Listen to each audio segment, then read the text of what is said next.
Here we have it, deer camp in the Upper Peninsula, but this was not taken recently. This photo was taken in 1919. The whole crew got their deer that November, and the big deer is right on this side here. That weighed over 200 pounds, a 10-point buck that was taken by the fellow that you can barely see right here. His name is Arthur Parrott from Grand Ledge. Everybody knows him as Uncle Pete, though, at least in the family. Uncle Pete, 1919, you were deer hunting. How old were you then? 30. 30 years old? I was born in 89. 1889. You didn't even have cars then. How'd you get up to the UP to deer hunt? Right. How did you get up there? Oh, went by train. First year I went, I was only 19, the first trip I made in 1908.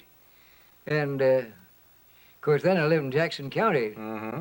And we caught I went into Jackson on the train, and then at 4 o'clock, we caught the train for Bay City. About 2 o'clock, we caught a train out of Bay City for Mackinac and Northern Peninsula. Mm-hmm. Then we went to Trout Lake and caught another line to Rexton. Oh, wow. And from Rexton, we hired a teamster. I say we, the camp, hired a teamster to tote their stuff out about 6-7 miles out in the woods, and that's where we stayed. And that's where you got this 10-point buck out there, and you shot it with this deer rifle, which is an interesting thing. This rifle's an old carbine. When did you get it? When did you get this rifle? Was this in 1908 when you bought this? Same year I went hunting, 1908. What did a gun like this cost back then? Then, about $16. $16 gun and over a day-long train trip up to the UP. Well, Nancy Zenker... I've had that ever since. Is that right? Nancy Zenker, you're his grandniece, Uncle Pete's grandniece. And Uncle Pete doesn't hunt much anymore, does he? No, no. Last time you hunted was back in the 30s? Yeah. What was it like? Was there a lot of wolves and things in the UP in those days? Back in 1908? In 1908, the wolves every moonlight night would howl around the camp. How'd you like that? Scared the devil out of me. I wouldn't have got 100 feet from that camp that night. You'd hear them way away, and then you'd hear in the middle distance, and I'd swear one of them that one night was just outside the camp, but he probably was out in the woods that way. Well, Uncle Pete, I tell you, I want to thank you for coming down here in Michigan Outdoors, telling us about this, getting us warmed up for deer season 1983. Well, if anybody says it wasn't wolves in 1908, I know better. Okay. Well, we're going to have you back on another show to tell us about those old days, but we're going to get on to looking forward to deer season 1983. It opens November 15th. We're going to talk all about it in the next half hour, so you stay tuned. It's Thursday night, time for Michigan Outdoors. Well, I tell you, those old days when Uncle Pete was hunting, they might sound good. They got a lot of deer, but they spent time at it. He spent a full 2 weeks up there, a grand old man and a grand old story. But nowadays, deer hunting is as tough as ever. 85% of you hunters out there will not get deer this year. You'll have fun because deer hunting doesn't mean you have to get deer. But, you know, there's some things that you're going to want to do. You're going to want to have your gun sighted in. You're going to want to have to be comfortable. And you have to know a little bit about the deer. Now, let's take you with our cameras back to opening day last year when we had the cameras in the blind with me. And this is what we saw at about 8 in the morning. Now, we have a little fawn who came up, was going through the woods, ambling through the woods, looking for something to eat, and the doe is right behind her. But that fawn sensed that we were there. Probably the tape machine turning it on and off. She heard something, saw something, made her wary. Now, if a deer sees you or hears you, you're going to be okay if you hold still and don't move, because oftentimes they'll go back to doing what they were doing. But right here, I kind of suspect the wind changed and blew a little bit of scent down towards that deer. She knew something was wrong. And when they stomp like that, does and fawns will often do that. That's one thing. When they put up their tail, that is an alarm signal. And if they go off and snort like these did, they signal to the other deer that stay away from this area. There's something funny here. You see, deer do not like the smell of humans. They don't like the smell of wolves. They don't like the smell of bears. And we are predators. We eat meat.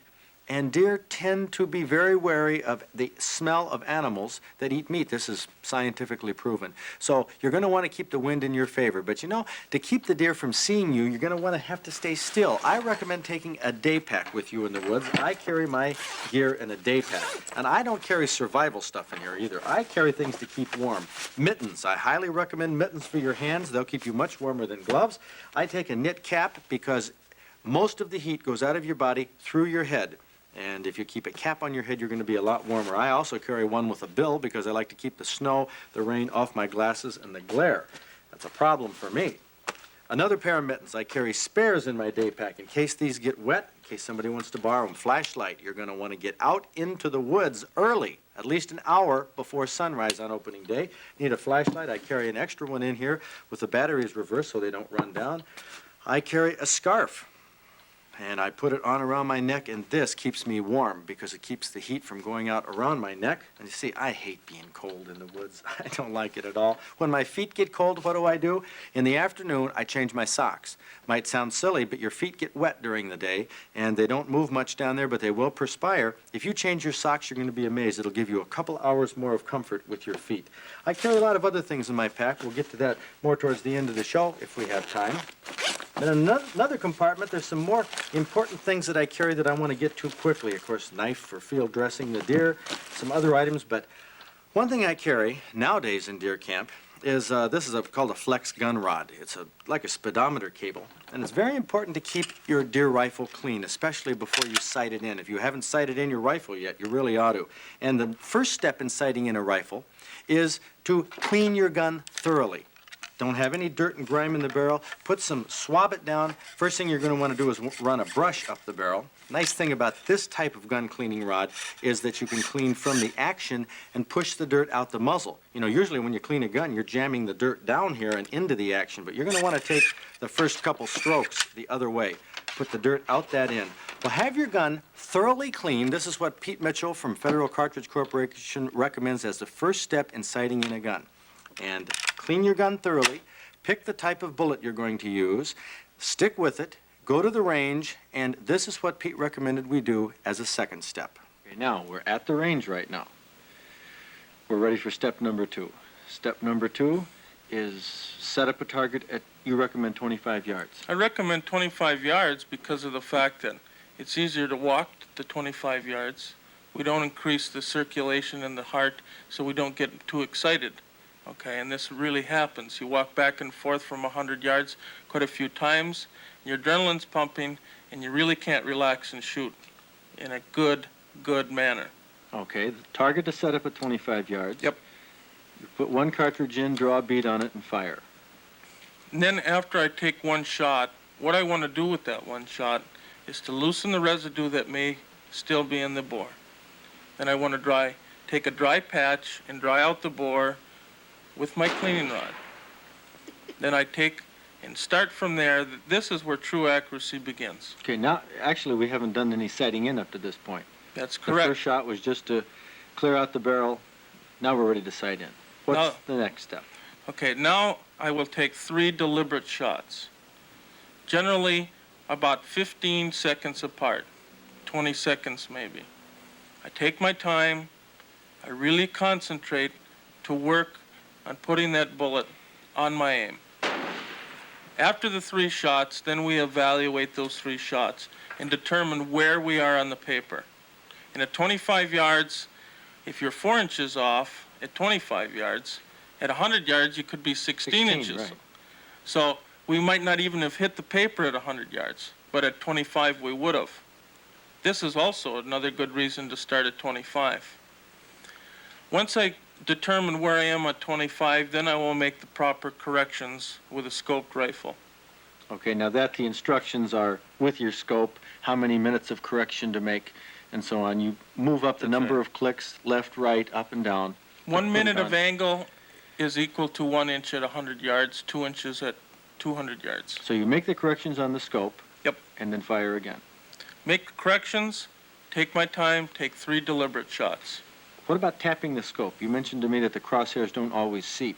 A lot of times they don't settle, Fred, so what I do, after I make my adjustments here, I'll take my finger and tap it like this. In general, they'll find their home. Mm-hmm. Once we've done that, we'll take our 3 shots, and then we'll find out where we are in the paper after we've made the corrections. Now, when you find out where your target really is being struck, you try to find the middle or the most centered hole, and that is the correction point. So if you have a triangle, you take the closest To the middle of the to triangle. the middle of the triangle. That's correct. Make your corrections, fire 3 more shots, and conceivably, probably the way you do it, you're done. And You're you in the can bullseye. save ammo because generally we fire 1, then we fire 3 at 25, then we know where we are. We make those corrections. We take 3 more. Now we've fired 7 shots. We should be right on at 25 yards, 3 more at 100, and we should be on. That's 10 rounds. And you've got it. Well, You're we've got accurate. it. Let me ask you just about the shooting technique here and the sighting. And you use the customized almost A1 sandbag type. that is- Rests. Rests, designed for shooting, and the tripod up here. Now, most fellows don't have that. Well, what I recommend, inexpensive way, Fred, you can go to your local trap and skeet club and ask some of the shooters for the lead shot bags that they use for reloading. And the lead comes in 25-pound bags. And they're about this long and about that wide. And they'll suffice greatly. And it's very inexpensive. Fill them with sand, and now you've got a sandbag rest. Now, say you don't have a sandbag. Can you wad up your jacket? Sure. Wad up your jacket, bring your sleeping bag to the range. There's 100 things that you can use. Take your jacket, roll it up for back here, sleeping bag in front, and you're in business. It's only going to take 1 shot, though, to bag that deer and put meat in the freezer. But, you know, you're going to miss on that 1 shot, most likely because you probably won't do the one thing that's necessary to accurate rifle shooting. I don't mean to be pessimistic here about your shooting, but most hunters pull the trigger of a rifle like they should the trigger of a shotgun, but on a rifle you want to squeeze it. Now, watch my finger here. You're going to see as I am pulling the trigger on a target or a deer, I add pressure and squeeze very slowly. See the trigger move? See it move? Oh, I don't know exactly when the gun is going to go off. You shouldn't either. If it's a surprise to you, you probably made a direct hit. Otherwise, chances are you flinched. But there's some other handy things that you can do to get ready for deer hunting. Take a sling of some sort. A sling is good when you're carrying your rifle in and out of the woods so you don't have to touch it because it's so cold. A rubber sling like this that's flexible and elastic is good because you can be standing on your deer, by your blind, by a tree, not touching the gun. If a deer comes by, it stretches, so you can come up and get a shot like that. So these are just some tips, some things that can keep you warm, comfortable, to make a good shot and get you close to the deer. A few things, at least, about deer hunting, but you're going to have to know the hunting regulations. So, Bob Garner, why don't you give us some of the top regulations we need to know here in the Outdoor Headlines? Fred, there are a number of things you've got to know about before you go into the deer woods this year. And if you're going to hunt up in the northern part of the Lower Peninsula, someone had filed suit up there to try and stop the antlerless hunting that would be happening at the very tip of the northern Lower Peninsula. A judge would not issue that order to stop the deer season, and a blow again was struck for scientific professional management of the deer herd up there. Trespass reminders, too. If you're going to hunt on property that has been posted or is fenced, or is farmland or adjacent woodlot, you must have permission to hunt on that property, or you could be guilty of a misdemeanor of a trespass violation. Remember, your guns have to be in the case when they're in the car, except if they're in the trunk or broken down in the car, and they must be unloaded at all times when they're in a vehicle. And Hunter Orange, you should wear Hunter Orange. It is the law of the state. Now, Hunter Orange only requires a hat or a jacket or vest. I would like to see everybody out there wearing more than just a hat anyway. It's a lot better protection for deer hunters if they're going to be more visible, and maybe we can get through a deer season with no fatalities at all. So wear the Hunter Orange. Now, the handgun bill you might have heard about that would allow you to hunt with a handgun in the southern half of the Lower Peninsula has passed the House of Representatives, but it has yet to go through the Senate. Handgun hunting in southern Michigan will not be allowed this year. I'm quite hopeful that the Senate will pass it very soon, and then we'll be able to have it in place for next deer season. And another reminder, state parks are open all year round. They will be open through the deer season. Many of them have heated showers. Call either the Travel Bureau or the Department of Natural Resources, and you can find out which ones have showers and that sort of thing in the area you want to deer hunt. And those are some last-minute suggestions and recommendations to bring you up to date on what's going on this deer What season. about the barber shops, Bob? Have they closed down? No. You got yours just in time? It's supposed to be bad luck to get a haircut It just always before. was when we were growing up, and I don't know why I forgot about it yesterday. Oh, well, Bob got his haircut. We're going to see if he gets a deer. But you shouldn't shave. That's one thing until you get your deer. Absolutely. Okay, Absolutely. what about shining?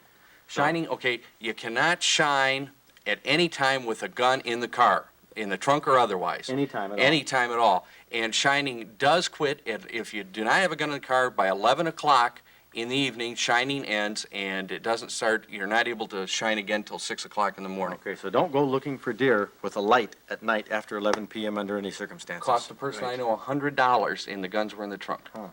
Okay, Ed, we got some questions about deer hunting. Right, from the mailbag. Here's one from Grand Rapids. Could you send me information on where I could find a book on the best way to cut up my own deer? I cut up my deer last year and would like to know how to do a better job. There are a number of books on the market. Here's one by Leonard Lee Rue, After Your Deer is Down, a pretty good book with photos on that. But, you know, in just 2 weeks from tonight, we're going to have a rundown. We're going to show you step by step how you can cut up your deer yourself. It's simple. We'll teach you that in 2 weeks. Your way, too, huh? Right. Okay. Great way. Here's another one. I would like to know if it is legal to hunt over deer feed. All along M13, I see places selling deer feed, so what's the ruling? Well, it's really quite legal to hunt over deer feed, like corn and apples and carrots and that sort of thing. Yeah, it's very legal. Just don't use chemicals like salt. Even the sugar cube somebody wrote in and asked us about, you can use those. But don't be expecting the night eve before opening day to go out and lay a bunch of apples out and find deer attacking them all. My opinion is putting out a pile of deer feed is fun, but I think it's highly overrated as a technique. Oh, it certainly is. Okay. Here's a letter from out of state. I do bow and arrow and firearm hunting in Michigan for deer every year.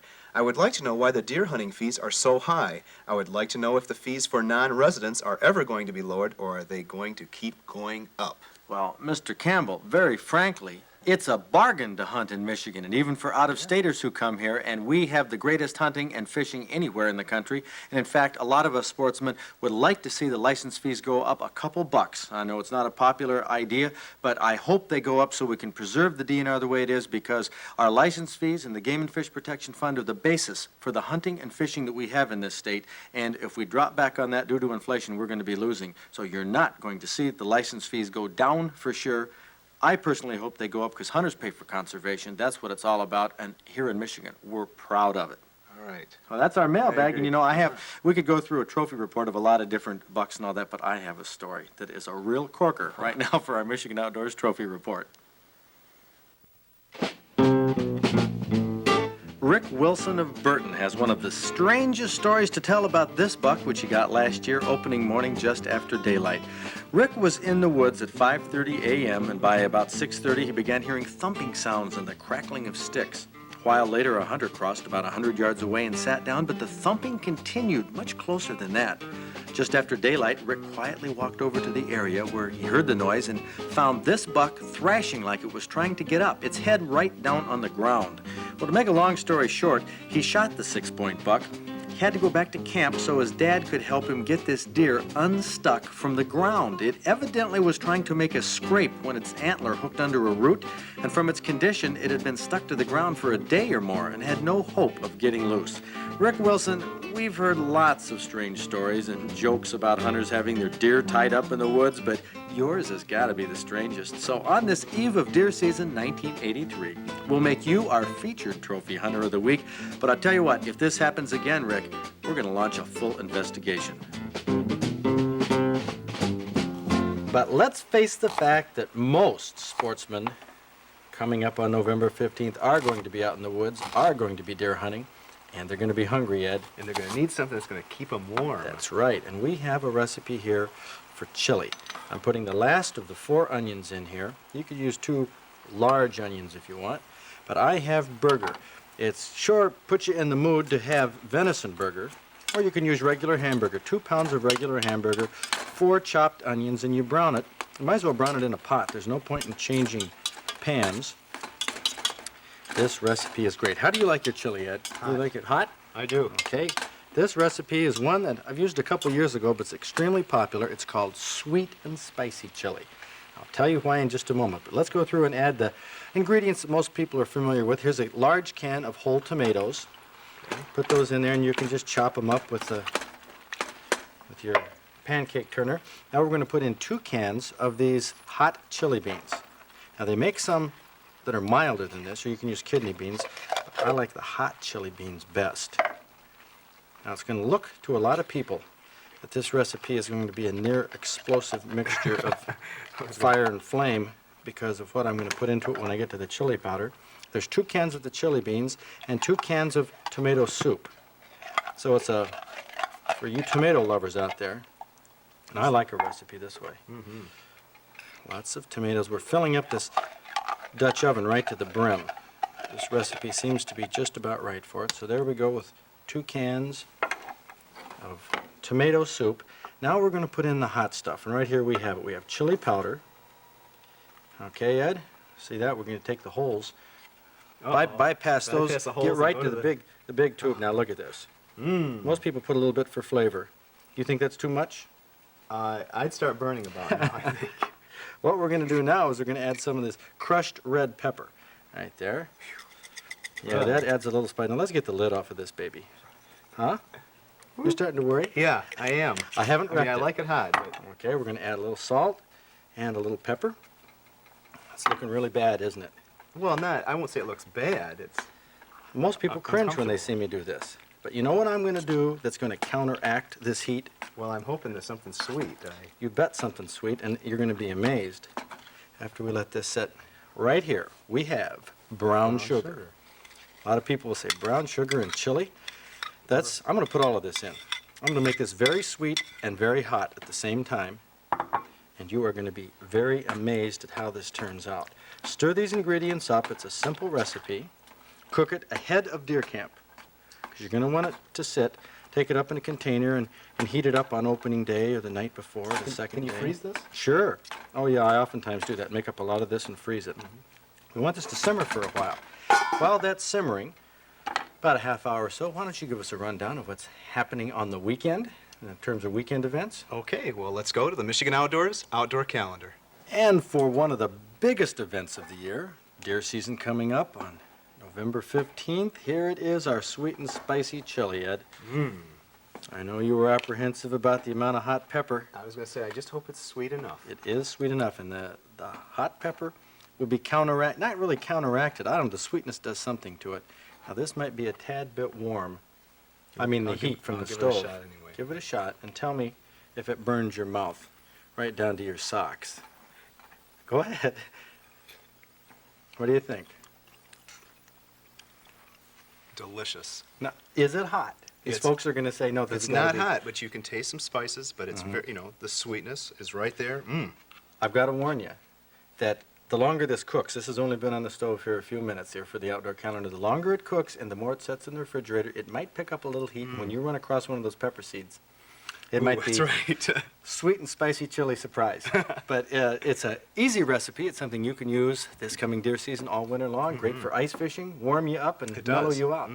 Now, where would people get this recipe, Ed? By writing to us here. With all those additional things in that chili, that ought to be enough to eat one bowl, and it should keep you warm the entire deer season. But if you really want to get some good venison burger in the Upper Peninsula, and you're going up there, you want to try the traditionally great counties of Menominee, probably one of the best in the state, Dickinson and Iron counties, the west end of Escanaba, That's where you're going to be? Delta County. I'm going to be in Menominee County. It's going to be Okay, great. You're going hunting. to cover different parts of the UP. I'm going to be down around Grayling, covering the northern part of the Lower Peninsula. The deer hunting down here, about the same as last year. Even though we had a mild winter, there were a lot of deer taken last year in this northern part of the state, so the herd isn't really up substantially. Well, they won't take as many deer up there as they did last year because antlerless permits were cut way back. Right, So. but I'm going to cover this part of the state. And Ed, you're going to be in southern Michigan, mainly on the west side. Looking for one of those big deer. Oh, that's where they are, because the reports have been, Bob, that the populations are nothing but up.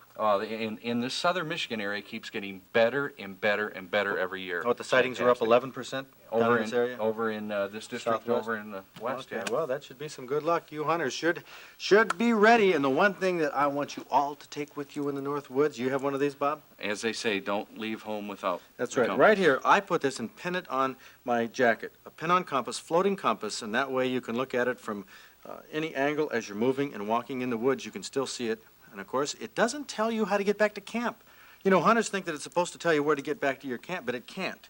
All it can tell you is which direction is north, east, west, and south. If you know where the road is, you know where the river is. That's all you have to have in your mind, because if you get disoriented, it'll get you back to the road. And best to take two along. That's right. Well, I Always- do. In my always day good pack, speaking of my day pack, this little compartment in here, I carry a map. It's not a waterproof map, but just in case I want to refer to it, but mainly keep that map in your head.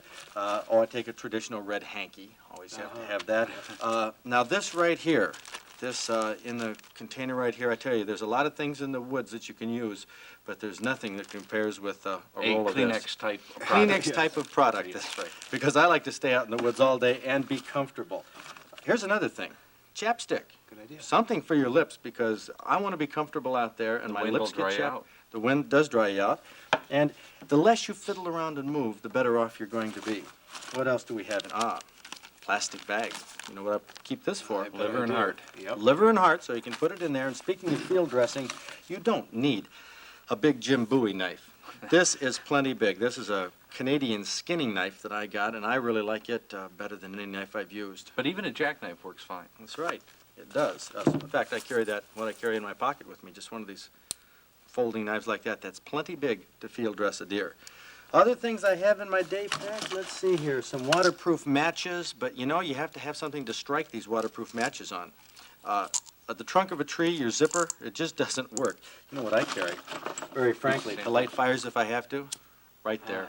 But you got to make sure that doesn't get too cold, Fred, Oh, because if yeah. it gets below 40 degrees, Just keep it in your won't work. pocket. Daniel Boone would have used one of those if he could have. Get out there and stay warm, stay comfortable. You'll enjoy your time deer hunting. If you don't get a deer, there's always the next weekend. But good luck to you. Have a safe trip. We'll see you next week on Michigan Outdoors with a full report.